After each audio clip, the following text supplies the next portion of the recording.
Hello friends, this is Bipul Ramsari. Welcome to BR Classes.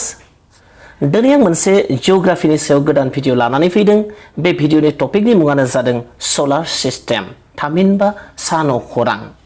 जों सान अखरां होननानै बुङोब्ला मा बुजियो, माखौ सान अखरां बुंनाय जायो आरो बे सान अखराव थांनाय ग्रहफोरनि कन्टेन्ट्सफोरा, बे ग्रहफोरा मा आरो बेनि फैक्ट्सफोरा, इम्पोर्टेन्ट फैक्ट्सफोरनि बागै जोङो दिनै सावरायगोन। सान अखरां होननानै बुङोब्ला जोङो गोरलै रावजों बेखौनो बुंनांगोन जे सानखौ मिरु खालामनानै जा गासै 8टा ग्रहफोरा साननि सोरगिदिं गावसोरनि नेमखान्थि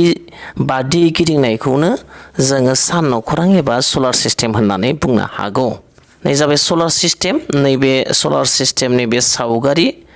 बे सलार सिस्टेमाव जों नायना नुबाय जे नै गेजेराव मा दङ, सान दङ आरो बे साननि सोरगिदिंनो खाथिनिफ्राय गोजानसिम गावसोरनि बे दुलुर जा सिन बोदों, बे सिनजों बेखौ अरबिट होनना बुङो। बे लामाजों, बे कक्ष लामाजों गिदिंबाय थायो नैबे ग्रहफोरा। गासै बेसेबां ग्रह दङ जों सानना नायदिनि। 1 2 3 4 5 6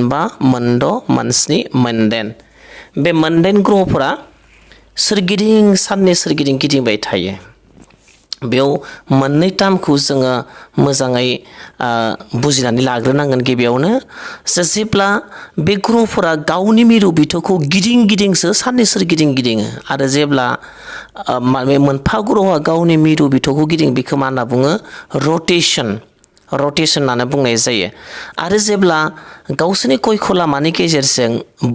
साननि सोरगिदिं गिदिङो, अब्ला बेखौ मा होनना बुङो? रिभलिउसन होनना बुङो। रिभलिउसना जाबाय साननि सोरगिदिं गिदिंनाय, रटेसना जाबाय गावनि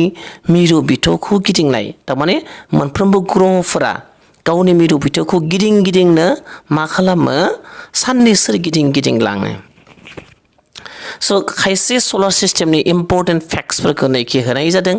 खोब इम्पोर्टेन्ट मोनफ्रोमबो फैक्ट्स, मोनफ्रोमबो नैबे पइन्ट्सफोरा जोबोद गोसोआव लानो गोनां। से नाम्बार पइन्टआ जाबाय The solar system comprises of the sun and its 8 planets. बे सलार सिस्टेमा माजों दाजानायनो? सानखौ लानानै 8 ग्रहजों। सान, आं दहायनो बुंखाबाय, सानखौ मिरु खालामनानै 8 ग्रहफोरजों दाजानाय, बेनो जाबाय सलार सिस्टेम। बेखौनो बुंदो से नाम्बार पइन्टआव द सलार सिस्टेम कम्प्राइजेस अफ द सान एन्ड इट्स 8 प्लेनेट्स।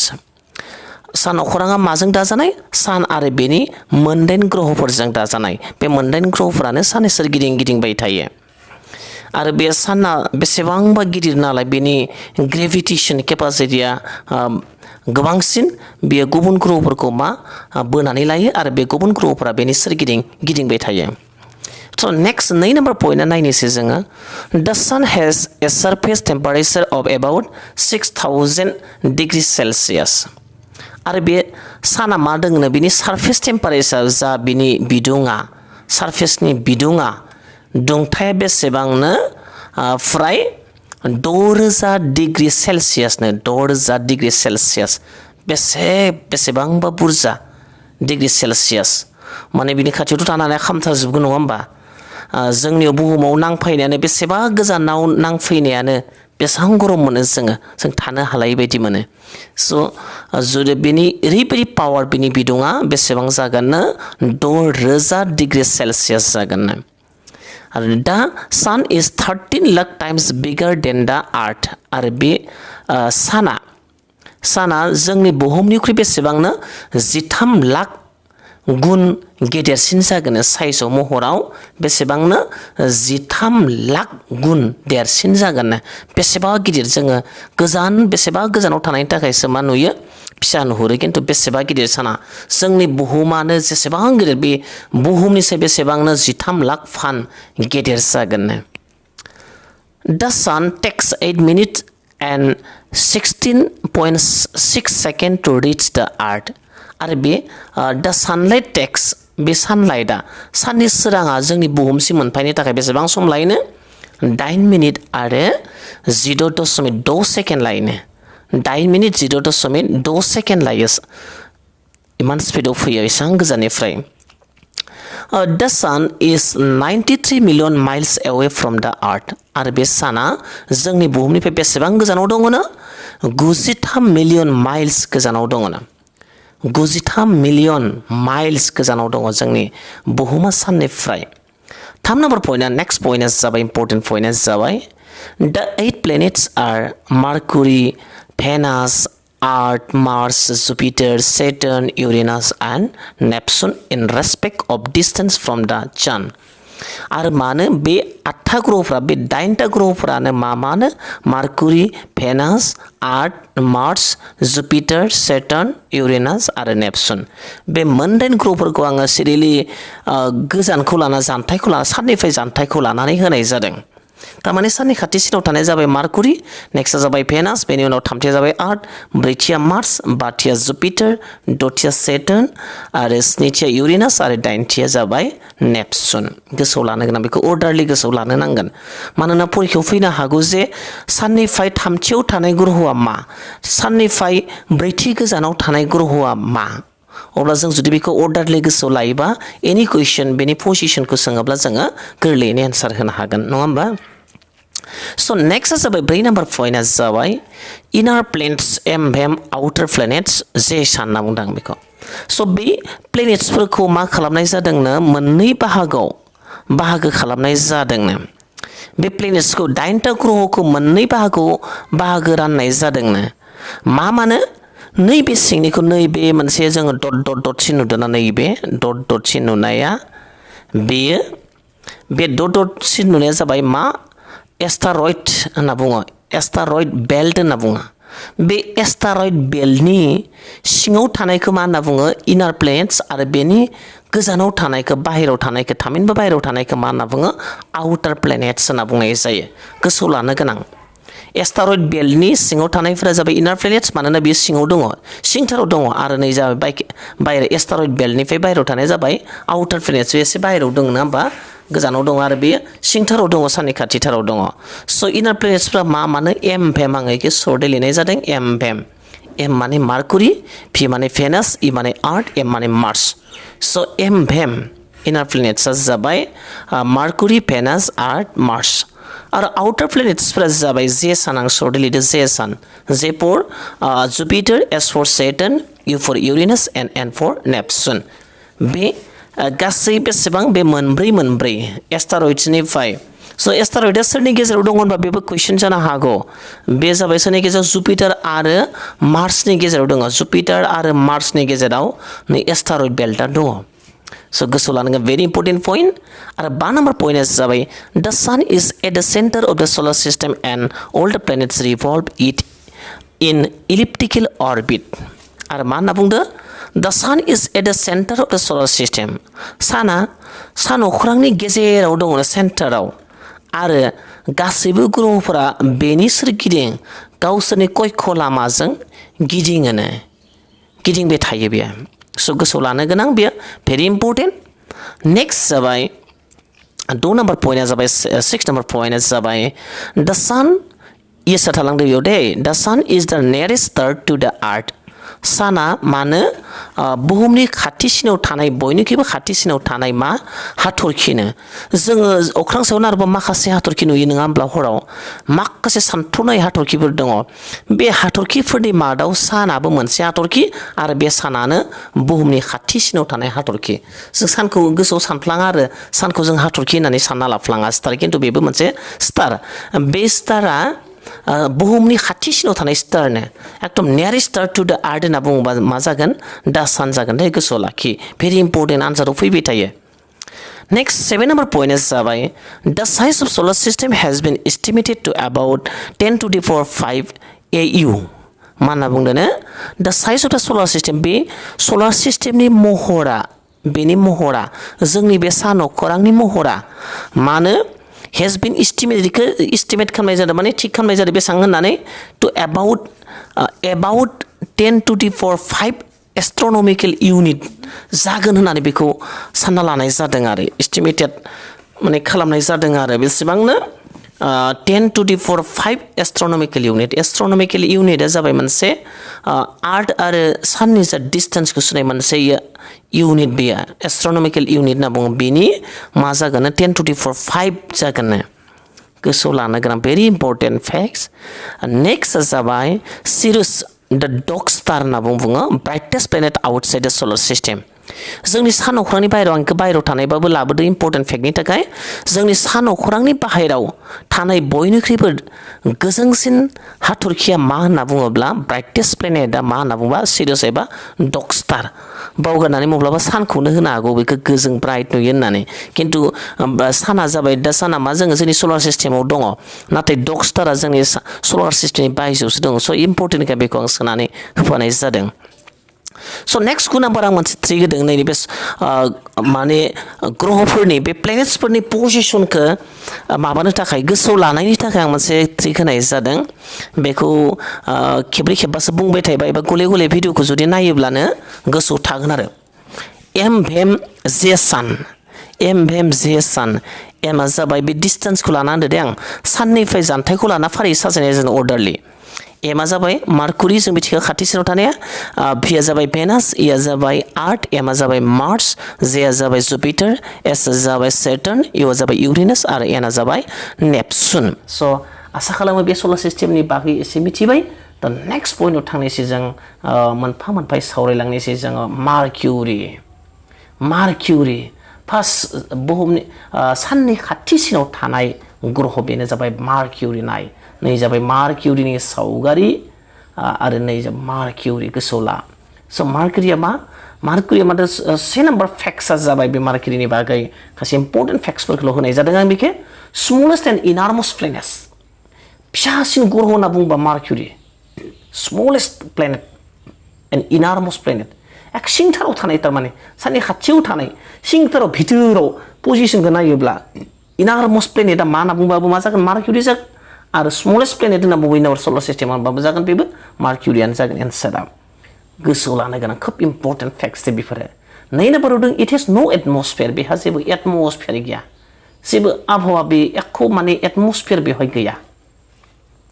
नेक्स्टआ जाबाय 3 number it has maximum diurnal range of temperature एकदम मेक्सिमाम रेन्ज अफ मा दङ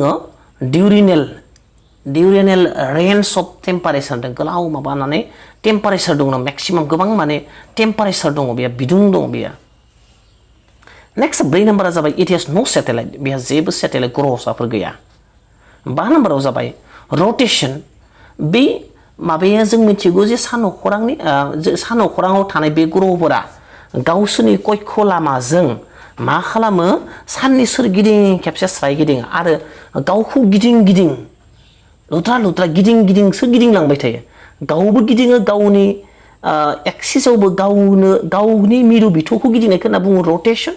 आरो साननि सोरगिदिं गिदिंनायखौ होनना बुङो रिभलिउसन बे मोननै जों टार्मखौ मिथिना लाग्रोयो रटेशना जाबाय गाव पाखाय गथाय गिदिंलांबाय थायो गिदिंनो बुहुमनि साननि सोरगिदिं गिदिं गावनि मिरु बिथौखौ गिदिं साननि सोरगिदिं गिदिंलाङो बे गावनि लामाजों स' बे गिदिंनायखौ मा होनना बुङो गावनि मिरु बिथौजों गिदिंनायखौ मा होनना बुङो मिरु बिथौ गिदिंनायखौ रटेशन आरो साननि सोरगिदिं गिदिंनायखौ मा होनना बुङो रिभलिउसन बे मोननै टार्मखौ गोसोआव लाखियो स' बे मार्किउरिया रटेशन गावनि मिरु बिथौखौ खेबसे गिदिंनो बेसेबां सम लायोनो 52.65 सानफोर लायोनो आरो रिभलिउसन बुहुमनि माबानि साननि सोरगिदिं खेबसे गिदिंनो बेसेबां सान लायोनो 88 डेजनो 88 डेज लायनो खोब गोसोआव लाखिनो गोनां दै आरो इनिफ्राय नेक्स्ट नाम्बार 6 नाम्बार पइन्टआ जाबाय फास्टेस्ट रिभलिउसन गोख्रैसिन गिदिंनाया गावनि मिरु बिथौखौ नङा गोख्रैसिन साननि सोरगिदिं गिदिंनाय ग्रहआनो जाबाय मार्किउरि फास्टेस्ट इ खाथिसिनाव दं नालाय इनि लामायाबो गुसुं नङा होमबा स' फास्टेस्ट रिभलिउसना मा होनना बुंबा फास्टेस्ट रिभलिउसन बबे ग्रहआ फास्टेस्ट माने गोख्रैसिन रिभल्भ खालामो साननि सोरगिदिं गिदिङो होनना बुंबा मा जागोन बे जाबाय मार्किउरि 7 नाम्बार पइन्टआ जाबाय नियारेस्ट प्लेनेट टु द सान साननि खाथिसिनाव थानाय ग्रह बैनिसे खाथिसिनाव थानाय ग्रहआ जाबाय मा मार्किउरि इज द नियारेस्ट प्लेनेट टु द सान स्मलेस्ट प्लेनेट बैनिख्रुइ फिसासिन ग्रह होनना बुंबा मार्किउरि स' बे इम्पर्टेन्ट मार्किउरिनि बागै स्क्रिनशट खालामना ला आरो खेबनैसो मोजां फराय गोसोआव थागोन इम्पर्टेन्ट नेक्स्ट 2 नाम्बाराव दङ जोंहा भेनास जायखौ जों मा होनना बुङो शुक्र ग्रह होनना बुङो ना शुक्र ग्रह स' भेनास नै जाबाय भेनासनि भेनास ग्रह नै जाबाय भेनास आरो नै जे भेनास 2 नाम्बाराव दङ भेनास नैथि ग्रहआनो जाबाय भेनास साननि खाथिनिफ्राय जुदि साजायलाङोब्ला नैथि ग्रहआ जागोन भेनास आरो बेखौ मा मिथिनाय जायो बेनि इम्पर्टेन्ट फेक्ट्सफोरखौ जों मिथिना लानि फार्स्ट पइन्टआ जाबाय it is known as evening and morning star as it is seen in the east in the morning and west in the इभिनिं आरो बेखौ मा होनना मिथिनाय जायो इभिनिं आरो मर्निं स्टार होनना मिथिनाय जायो इभिनिं स्टार आरो मर्निं स्टार होननानै सोरखौ बुंनाय जायो होनना बुंबा भेनासखौ बुंनाय जायो मानो बुंनाय जायो बेनिबो कारन दङ मानोना बेखौ मानोयो as it is seen in the east in the morning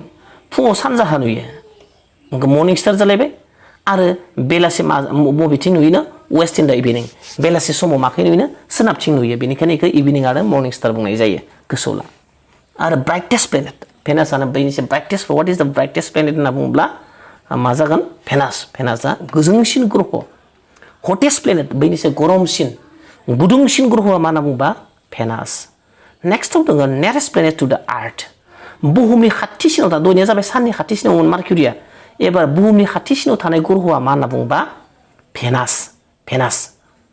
बुहुमनि खाथिसिनाव थानाय ग्रहआ जाबाय भेनास एबा शुक्र ग्रह आर्थ टुइन आरो बेखौ मा होनना बुंनाय जायो बुहुमनि मा जेवजा होनना बुंनाय जावजा टुइन माने मानो जेवजा होनदों एखे महरा भेनासजों आरो आर्थजों समान समब्रा सम एखे साइजआ नेक्स्टआव जाबाय स्ल'एस्ट rotation in the solar system बैनिसै माने लाखैसिन गावनि मिरु बिथौखौ गिदिंग्राया जाबाय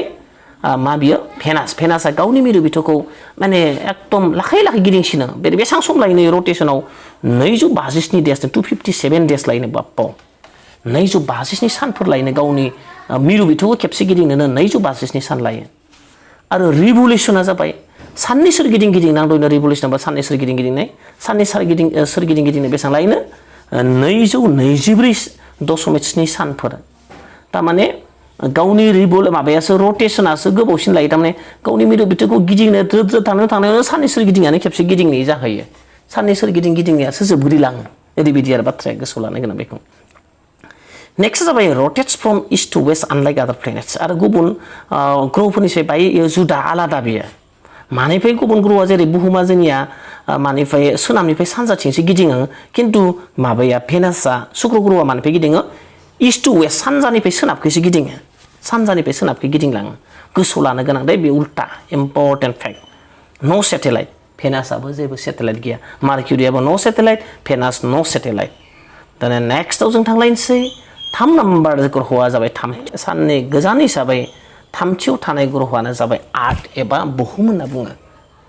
बे बुहुमखौ नायनि जोङो बेनि फेक्ट्सफोरखौ जोंथ' बुहुमनि बागै मिथिगौआनो खिन्थु इम्पर्टेन्ट फेक्ट्सफोरखौ बेखि होना दोनदो it is the densest of all and is unique for the presence of higher forms of life बेनो डेन्सेस्ट अफ अल रोजासिनैनो डेन्सिटि रोजा होनना बुङो अफ अल बैनिख्रुइबो and is unique for the presence of higher forms of life गोजौ थाखोनि गोजौ महरनि जिब थानायनि इउनिक प्लेस बेनो माने presence of higher forms of life माने जोंनि आर्टआवसो लाइफफोरा एक्जिस्ट जाना दं नङा होमबा जिब जन्तु मानसि दुमसि बिफां लाइफां बे एक्जिस्ट जानाय हायेस्ट माने माबाया जाबाय presence of higher forms of लाइफआ जाबाय बेनो जोंनि आर्टआनो it is the densest of all and is unique for the presence of higher forms of life next पइन्टआ जादों known as blue planet due to the presence of water आरो जोंनि आर्टखौ मा बुंनाय जायोनो ब्लु प्लेनेट बुंनाय जायोनो ब्लु प्लेनेटआ माखौ बुङो आर्टखौ बुंनाय जायो मानो ब्लु प्लेनेट बुङो डिउ टु प्रेजेन्स अफ वाटार दै थानायनि थाखाय बेखौ ब्लु नुयो नालाय जोंनिखौ दै थानायनि थाखाय जोंनि बे बुहुमखौ मा होनना ब्लु प्लेनेट होननानै बुंनाय जायो वान नेचुरेल सेटेलाइट आरो नेचुरेल माने मोनसे सेटेलाइट दङ बेनो जाबाय मा अखाफोरानो नेचुरेल सेटेलाइट बे आर्टआ मोनसे नेचुरेल सेटेलाइट दङ ना बे जाबाय अखाफोरा ग्रहसा बुहुमनि ग्रहसाया जाबाय अखाफोर रटेसन गावनि मिरु बिथौखौ बुहुमा गिदिंनो बेसेबां लायो 24 घन्टा आरो साननि सोरगिदिं गिदिंनो थाखाय बेसेबां लायनो रिभलिउसना जाबाय 365 सान आरो 6 घन्टा 365 सान 6 घन्टा सम लायो बुहुमा साननि सोरगिदिं खेबसे गिदिंनो 365 सान 6 घन्टा लायो आरो गावनि मिरु बिथौखौ गिदिंनो बेसेबां लायो 24 घन्टा लायो स' आर्टनि सोमोन्दै जों मिथिबाय नेक्स्टआव जों नेक्स्टआ जाबाय 4 नाम्बारा जाबाय 4थआ जाबाय मार्स नै जाबाय मार्सनि सावगारि मार्स नै जाबाय मार्स ग्रह मार्स बे मार्स स' बे मार्सनि बागै जोङो मिथिना लानि जोङो खायसे इम्पर्टेन्ट फेक्ट्सफोरखौ होनाय जादों it is known as the red planet it is a thin atmosphere comprising of nitrogen argon मा दोङो बेखौ रेड प्लेनेट गोजा ग्रह होनना बुंनाय जायो सोरखौ गोजा ग्रह बुंनाय जायो होनबा मार्सखौ गोजा ग्रहनि पिक्चाराबो गोजा गाबनि फ्राय स' रेड प्लेनेट सोरखौ बुंनाय जायो होनना बुंबा मार्सखौ आरो बेहा मा दोङो मा एटमस्फेयार गोबा एटमस्फेयार दङ मादो बानायनाय एटमस्फेयारा माजों दाजानाय नाइट्रजेन आरो आर्गनजों दाजानाय मोनसे गोबा एटमस्फेयार दङ बबेया मार्सआ गोसोआव लानो गोनां दे बेबो एन्ड नेक्स्ट पइन्टआ जाबाय इट इज 2 सेटेलाइट्स मार्सआ मोननै सेटेलाइट दङ आरो आर्टआ बेसेबां दङ only 1 सेटेलाइट आरो सिगांनि मोननैया जाबाय नो सेटेलाइट आरो 4 नाम्बारा जाबाय मार्सआ जाबाय 2 सेटेलाइट्स गोसोआव ला मा बेफोरो फबस आरो डिमस होननाय मोननै सेटेलाइट दङ सोरा मार्सआ आरो डिमस इज द स्मलेस्ट सेटेलाइट आरो सेटेलाइटफोरनि ग्रहसाफोरनि गेजेराव मानो डिमसआनो बयनिख्रुइबो फिसासिन खोब इम्पर्टेन्ट फेक्ट मिथिनो गोनां Deimos the smallest satellite in our solar system होनना बुंबा डिमस जागोन आरो बे डिमसआ सोरनि सेटेलाइट मार्सनि सेटेलाइट गोसोआव ला रटेशन मार्सआ गावनि मिरु बिथौखौ खेबसे गिदिंजोंसो साननि सोरगिदिं गिदिं नालाय रटेशना गावनि मिरु बिथौखौ खेबसे गिदिंनो बेसेबां सम लायनो 24.6 घन्टा 24.6 घन्टा लायनो आरो रिभलिउसन माने साननि सोरगिदिं खेबसे गिदिंनो बेसेबां सम लायनो 687 डेज 687 डेज खोब इम्पर्टेन्ट मार्सनि बागैबो जों मिथिबाय नेक्स्टआव थांसै 5 नाम्बाराव जाबाय जुपिटार बेखौनो जोङो जुपिटार मा होनना बुङो बर' बृहस्पति ग्रह बेनो जाबाय बयनिख्रुइबो देरसिन ग्रह नङा होमबा बै जोंनि सान अख्राङाव थानाय बेनि देरसिन ग्रहआ जाबाय जुपिटार गोसोआव लानो गोनां बे जाबाय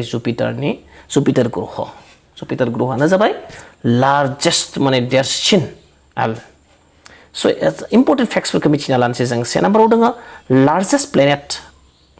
लार्जेस्ट बयनिख्रुइ देरसिन प्लेनेट बेसेबां 2.5 टाइम्स ग्रेटार देन the combined mass of all remaining planet satellites asteroids but put together satellite जेसेबां प्लेनेट्सफोर दंबावो गुबुन प्लेनेट्सफोर दङ बेफोरनि जमा खालामनायनिफ्रायबो बृहस्पति ग्रहआ बेसेबां 2 खावसे गिदिरनो खोब इम्पर्टेन्ट बेयो नेक्स्ट पइन्टआ जाबाय फास्टेस्ट रटेशन एकदम गोख्रैसिन फास्टेस्ट रटेशन गावनि मिरु बिथौखौ जोबोद गोख्रै गिदिंनाय ग्रहआनो जाबाय मानो जुपिटार गोदोरबाबो गावनि बिराद स्पिडआव गिदिंनानै खारो बियो बेसेबांनो 9.8 घन्टाल' नांगोन बाप्पा 9.8 घन्टा बेसे स्पिडआव गिदिं बियो 3 नाम्बार पइन्टआ जाबाय थर्ड पइन्टआ जाबाय इट इज 67 सेटेलाइट्स बेहा खैथा दङ 67 सेटेलाइट्स ग्रहसाफोर दङ some prominent satellites आरो इनि खायसे prominent satellites जाबाय मुंदांखा ग्रहफोरा जाबाय एकदम इम्पर्टेन्ट ग्रहसाफोरा जाबाय मा इउरोपा कलिस्टो आरो गानिमेड मा इउरोप कलिस्टो गानिमेड बेफोर जाबाय साम prominent satellites आरो बेफोरो आरो बेनि इम्पर्टेन्ट मोनसे फैक्ट 4 नाम्बारा जाबाय गानिमेड इज द बिगेस्ट सैटेलाइट आरो ग्रहसाफोरनि मादाव बयनिख्रुइ देरसिन ग्रहसायानो जाबाय गानिमेड which is the biggest satellite in our solar system होनना बुंबा गानिमेड खोब इम्पर्टेन्ट फैक्ट मिथिनो गोनां दे नेक्स्ट थांनि जोङो 6 नाम्बार बुहुम साननिफ्राय गोजानसिनाव थानाय दथि ग्रहआनो जाबाय मा बियो सेटार्न जायखौ जोङो शनि ग्रह होनना बुंबानो मिथियो जोङो रिं थायो शनि ग्रह स' नायनि जोङो शनि ग्रहनि बागै जों इम्पर्टेन्ट फैक्ट्सफोरखौ मिथिना लानि बेनिफ्राय कुइसन जायो थांनाय टेट माने एलपि इउपि टेटआवबो फैदोंमोन बेनि बागै सेटार्ननि बागै स' 1 नाम्बार 2 नाम्बार पइन्टआ जाबाय second largest planet and is surrounded by a set of 8 rings बेनो सेकेन्ड लार्जेस्ट नैथि गोदोरसिन ग्रहआ गोदोरथाराथ' जुपिटार जाबाय सेकेन्डआव सोरनो सेकेन्ड लार्जेस्ट प्लेनेटआ जाबाय मानो सेटार्न शनि ग्रह आरो बियो मादों ए सेट अफ 8 रिंग्स 8टा रिंजों आस्थामफोरजोंनो माबानायनो बेंखन जानायनो which are made up of primordial and ice particle primordial आरो ice particle जों बानाय जानायनो गोसोआव लादो बेयो टार्म्स गोसोआव ला primordial and ice particle जों दाजानायनो बे ग्रहआ आरो बेयाव 8 रिं दं गोसोआव ला 8 आस्थामफोर दङ and next 2 number point जाबाय it has the least density of all the satellites बेनिसे खमसिन density रोजाथिया खम density of all the satellites गासैबो ग्रहसाफोरनि माबायाव ना बेनो जाबाय least density गुबुं माबासिन आरो गेसें थारमाने 30 times less dense than Earth or 30 times 30 गुन खमसिन dense रोजाथि Earthनिसे बुहुमनिख्रुइ less density दे गोसोआव ला बे प्लेनेटखौ next 3 नम्बरा जाबाय it has 62 satellites खैथा दङ satellites ग्रहसाफोरा 60 ग्रहसाफोर दङ बेहा Titan is the largest आरो बेनि गेजेराव टाइटानानो बयनिख्रुइ देरसिन बे ग्रहसाफोरनि भितराव टाइटाना देरसिन 62 नि भितराव Titan is the only satellite with an atmosphere like Earth खोब इम्पोर्टेन्ट बे टाइटाना is the only satellite मात्र मोनसेल' ग्रहसा जेरावनोखि मा एटमॉस्फेयर आबहावा मोनसे एटमॉस्फेयर दङ नै इयाव मानि बायदि जोंनि बुहुमनि बायदि एटमॉस्फेयर गोनां ग्रहसायानो जाबाय मानो टाइटान गोसोआव ला टाइटान आरो बे बबेनि ग्रहसा सेटार्ननि शनि ग्रहनि ग्रहसा ग्रहनि फिसाखौ ग्रहसा होनो दे गोसोआव लाखि रटेशननि बागै जों मिथिना लानि बे रटेशना बेसेबांनो 10.3 आवार्स 10 घन्टा 10.3 आवार्स 10.3 घन्टा लायोनो 10.3 घन्टा लायोनो गावनि मिरु बिथौखौ खेबसे गिदिंनो आरो साननि सोरगिदिं खेबसे गिदिंनो बेसेबां लायोनो 29.5 बोसोर बापाव 29 खावसे बोसोर थारमाने 29.5 बोसोर लायनो सेटाना साननि सोरगिदिं खेबसे स्राय गिदिंनो सो इम्पोर्टेन्ट अल आर इम्पोर्टेन्ट गोसोआव ला मोजाङै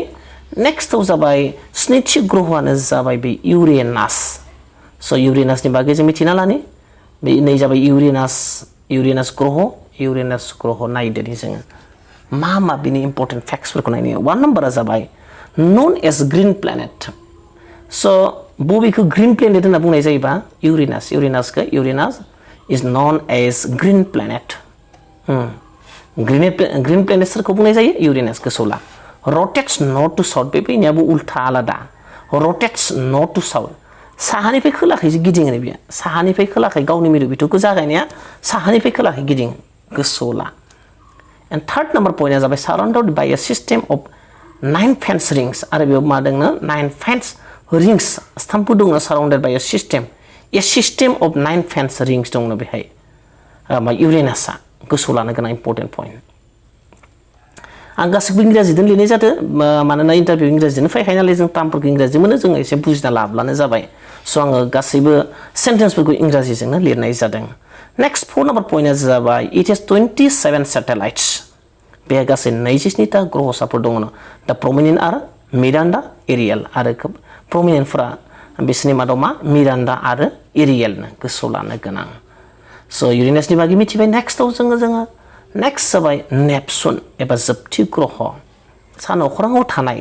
साननिफ्राय गोजानसिनाव थानाय ग्रहआनो जाबाय नेपसुन बे नेपसुन